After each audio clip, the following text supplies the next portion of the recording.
Alkitab setahun hari ke-208, 27 Juli, dari Amsal 18 ayat 7 hingga 16. Orang bebal dibinasakan oleh mulutnya, bibirnya adalah jerat bagi nyawanya. Perkataan pemfitnah seperti sedap-sedapan yang masuk ke lubuk hati. Orang yang bermalas-malas dalam pekerjaannya sudah menjadi saudara dari si perusak. Nama Tuhan adalah menara yang kuat, kesanalah orang benar berlari dan ia menjadi selamat. Kota yang kuat bagi orang kaya ialah hartanya, dan seperti tembok yang tinggi menurut anggapannya, tinggi hati mendahului kehancuran, tetapi kerendahan hati mendahului kehormatan. Jikalau seseorang memberi jawab sebelum mendengar, itulah kebodohan dan kecelaannya. Orang yang bersemangat dapat menanggung penderitaannya, tetapi siapa akan memulihkan semangat yang patah? Hati orang berpengertian memperoleh pengetahuan, dan telinga orang bijak menuntut pengetahuan.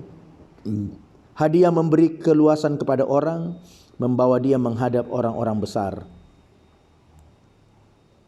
Roma 10 ayat 5 hingga 11 ayat 10. Sebab Musa menulis tentang kebenaran karena hukum Taurat. Orang yang melakukannya akan hidup karenanya. Tetapi kebenaran karena iman berkata demikian, jangan katakan di dalam hatimu siapakah akan naik ke surga, yaitu untuk membawa Yesus turun, atau siapakah akan turun ke jurang maut, yaitu untuk membawa Kristus naik dari antara orang mati.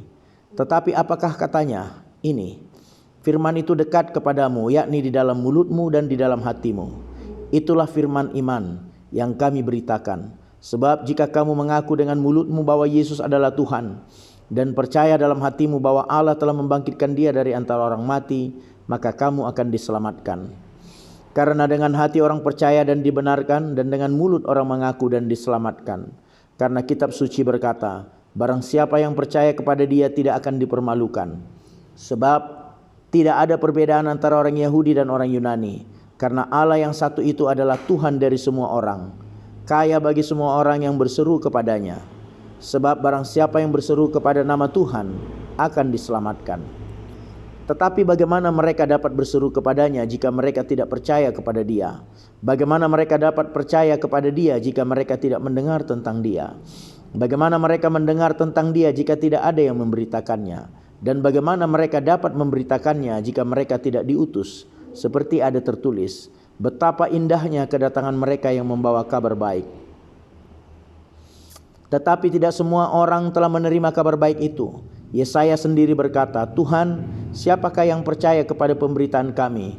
Jadi iman timbul dari pendengaran, dan pendengaran oleh firman Kristus. Tetapi aku bertanya, adakah mereka tidak mendengarnya? Memang mereka telah mendengarnya. Suara mereka sampai ke seluruh dunia, dan perkataan mereka sampai ke ujung bumi. Tetapi aku bertanya, adakah Israel menanggapnya? Pertama-tama Musa berkata, aku menjadikan kamu cemburu terhadap orang-orang yang bukan umat, dan membangkitkan amarahmu terhadap bangsa yang bebal. Dan dengan berani Yesaya mengatakan, aku telah berkenan ditemukan mereka yang tidak mencari aku. Aku telah menampakkan diri kepada mereka yang tidak menanyakan aku. Tetapi tentang Israel ia berkata, sepanjang hari aku telah mengulurkan tanganku kepada bangsa yang tidak taat dan yang membantah. Maka aku bertanya, adakah Allah mungkin telah menolak umatnya? Sekali-kali tidak. Karena aku sendiri pun orang Israel, dari keturunan Abraham, dari suku Benyamin. Allah tidak menolak umatnya yang dipilihnya. Ataukah kamu tidak tahu apa yang dikatakan kitab suci tentang Elia? Waktu ia mengadukan Israel kepada Allah, Tuhan nabimu telah mereka bunuh, mezbah-mezbahmu telah mereka runtuhkan. Hanya aku seorang dirilah yang masih hidup, dan mereka ingin mencabut nyawaku. Tetapi bagaimanakah firman Allah kepadanya? Aku masih meninggalkan 7.000 orang bagiku yang tidak pernah sujud menyembah Baal. Demikian juga pada waktu ini ada tinggal satu sisa menurut pilihan kasih karunia. Tetapi jika hal itu terjadi karena kasih karunia, maka bukan lagi karena perbuatan. Sebab jika tidak demikian, maka kasih karunia itu bukan lagi kasih karunia. Jadi bagaimana? Israel tidak memperoleh apa yang dikejarnya, tetapi orang-orang yang terpilih telah memperolehnya. Dan orang-orang yang lain telah tegar hatinya, seperti ada tertulis, Allah membuat mereka tidur nyenyak, memberikan mata untuk tidak melihat, dan telinga untuk tidak mendengar, sampai kepada hari sekarang ini. Dan Daud berkata, biarlah jamuan mereka menjadi jerat dan perangkap, penyesatan dan pembalasan bagi mereka. Dan biarlah mata mereka menjadi gelap, sehingga mereka tidak melihat, dan buatlah punggung mereka terus-menerus membungkuk.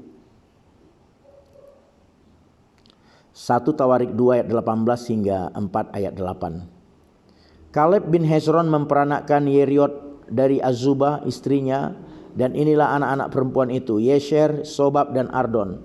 Sesudah Azubah mati, Kaleb mengawini Efrat yang melahirkan Hur baginya. Hur memperanakkan Uri, dan Uri memperanakkan Bezaleel. Sesudah itu Hezron menghampiri anak perempuan Mahir, bapa Gilead. Ia mengawini perempuan itu ketika ia berumur 60 tahun. Perempuan itu melahirkan Segub baginya. Segub memperanakkan Yair yang mempunyai 23 perkampungan di tanah Gilead. Tetapi Gesur dan Aram merebut Yahot Yair daripada mereka, juga Kemah, Kenat dan tempat-tempat jajahannya, 60 perkampungan. Itulah semuanya keturunan Mahir bapa Gilead. Sesudah Hezron mati, Kaleb menghampiri Efrata. Dia adalah istri Hezron ayahnya. Maka perempuan itu melahirkan baginya Asur bapa Tekoa. Anak-anak Yerahmeel anak sulung Hezron ialah Rum, anak sulung Buna, Oren, Ozem, dan Ahia.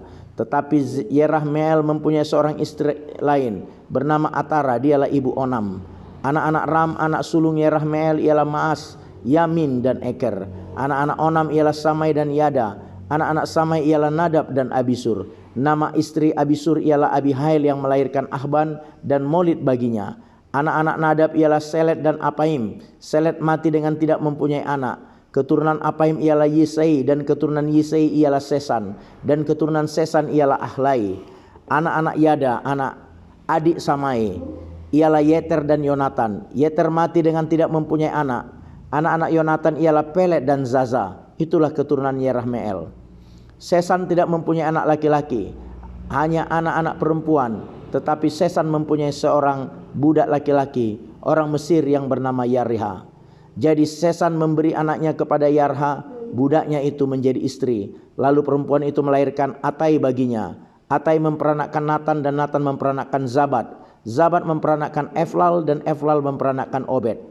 Obed memperanakkan Yehu, dan Yehu memperanakkan Azaria. Azaria memperanakkan Heles, dan Heles memperanakkan Elasa. Elasa memperanakkan Sismai, dan Sismai memperanakkan Salum. Salum memperanakkan Yekamnya, dan Yekamnya memperanakkan Elisama. Keturunan Kaleb adik Yerahmeel ialah Mesa anak sulungnya, bapa Zib, dan anak-anak Maresa bapa Hebron. Anak-anak Hebron ialah Korah, Tapuah, Rekem, dan Sema. Sema memperanakkan Raham bapa Yorkeam, dan Rekem memperanakkan Samai. Anak Samai ialah Maon, dan Maon ialah bapa Betsur. Eva gundik Kaleb melahirkan Haran, Moza, dan Gazes. Haran memperanakkan Gazes. Anak-anak Yehodai ialah Regem, Yotam, Gesan, Pelet, Eva, dan Saab. Gundik Kaleb yakni Maaka melahirkan Seber dan Tirhana. Perempuan itu melahirkan juga Saab bapa Matmana, dan Sewa bapa Makbena, dan bapa Gibea. Anak perempuan Kaleb ialah Aksa. Itulah keturunan Kaleb. Anak-anak Hur, anak sulung Efrata ialah Sobal, bapa Kiryat Yarim, Salma bapa Betlehem, dan Hareb bapa Bet-Gader. Sobal bapa Kiryat Yarim mempunyai keturunan, yakni Haroe dan setengah orang Menuhot.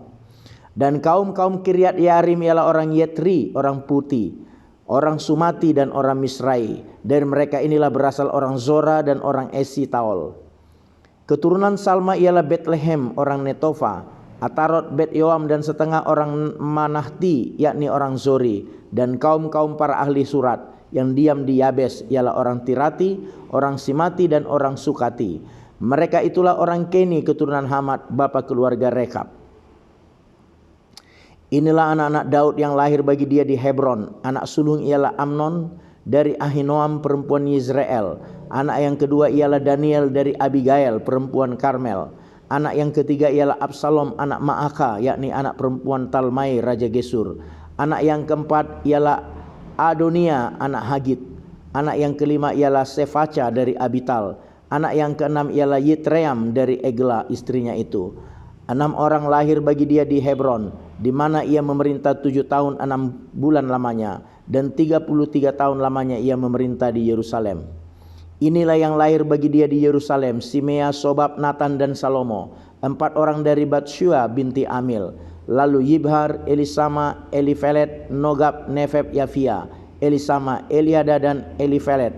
9 orang. Semuanya itu anak-anak Daud, belum terhitung anak-anak dari gundik-gundik. Tamar ialah saudara perempuan mereka. Keturunan Salomo ialah Rehabeam, anak orang ini ialah Abia, anak orang ini ialah Asa, anak orang ini ialah Yosafat, anak orang ini ialah Yoram, anak orang ini ialah Ahazia, anak orang ini ialah Yohas, anak orang ini ialah Amazia, anak orang ini ialah Azaria, anak orang ini ialah Yotam, anak orang ini ialah Ahas, anak orang ini ialah Hizkia, anak orang ini ialah Manasye, anak orang ini ialah Amon, anak orang ini ialah Yosia. Anak-anak Yosia, anak sulung ialah Yohanam, anak yang kedua ialah Yoyakim, anak yang ketiga ialah Zedekia, dan anak yang keempat ialah Salum. Keturunan Yoyakim ialah Yekonya, anaknya itu, dan anak orang ini ialah Zedekia. Anak-anak Zekonya orang kekurungan itu ialah Sealtiel anaknya, lalu Malkiram, Pedaya, Senazar, Yekamia, Hosama dan Nedabia. Anak-anak Pedaya ialah Zerubabel dan Simei, dan anak-anak Zerubabel ialah Mesulam dan Hananya. Selomit ialah saudara perempuan mereka. Lalu Hasubah, Ohel, Berekia, Hasaja dan Yusab, Hesed 5 orang. Anak-anak Hananya ialah Pelaca dan Yesaya. Anak orang ini ialah Refaya, anak orang ini ialah Arnan, anak orang ini ialah Obaja, dan anak orang ini ialah Sekanya. Anak-anak Sekanya ialah Semaya, dan anak-anak Semaya ialah Hatus, Yigal, Baria, Nearia, dan Safat, 6 orang. Anak-anak Nearia ialah Elioenai, Hizkia, dan Azrikam, 3 orang. Anak-anak Elioenai ialah Hodaya, Eliasib, Pelaya Yakub, Yohanan, Dalaya, dan Anani, 7 orang. Anak-anak Yehuda ialah Peres, Hezron, Karmi, Hur, dan Sobal. Reaya anak Sobal memperanakkan Yahat, dan Yahat memperanakkan Ahumai dan Lahat. Itulah kaum-kaum orang Zora. Inilah anak-anak Etam, Yizrael, Isma, dan Idbas. Nama saudara perempuan-perempuan mereka ialah Hazelel Poni, lalu Penuel, bapa Gedor, dan Ezer, bapa Husa. Itulah keturunan Hur, anak sulung Efrata, bapa Betlehem. Asur, bapa Tekoa, mempunyai 2 istri, yakni Hela dan Naara. Naara melahirkan baginya Ahuzam Hefer, Temeni, dan orang Ahastari. Itulah anak-anak Naara. Anak-anak Hela ialah Zeret, Yehozar, dan Etnan. Kos memperanakkan Anub, Hazobeba, dan kaum-kaum Aherhel bin Harum. Amin.